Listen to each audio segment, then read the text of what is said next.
Accounting equation rules. There are two basic rules of accounting equation.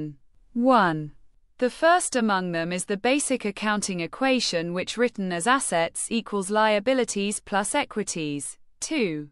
The second one is termed as expanded accounting equation, which is a combination of the basic equation and secondary equation, i.e. debit equals credit.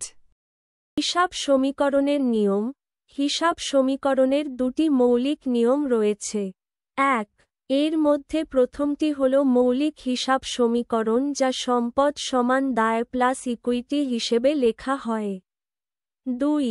দ্বিতীয়টি হল প্রসারিত হিসাব সমীকরণ যা মৌলিক সমীকরণ এবং দ্বিতীয় সমীকরণ অর্থাৎ ডেবিট সমান ক্রেডিটের সমন্বয়।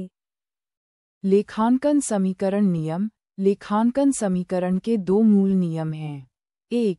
इनमें से पहला मूल लेखांकन समीकरण है जिसे संपत्ति इक्वल्स देयताएं जोड़ इक्विटी के रूप में लिखा जाता है। 2. दूसरे को विस्तारित लेखांकन समीकरण कहा जाता है जो मूल समीकरण और द्वितीयक समीकरण अर्थात डेबिट इक्वल्स क्रेडिट का संयोजन है। अकाउंटिंग मुसावाट के उसूल। अकाउंटिंग मुसावाट के दो बुनियादी उसूल हैं। 1.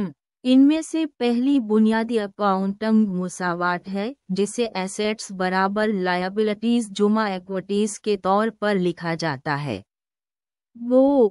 दूसरे को तौसीशुदा अकाउंटिंग मुसावाट कहा जाता है जो बुनियादी मुसावाट और देखते हुए मुसावाट का मजमुआ है यानी डेबिट बराबर क्रेडिट।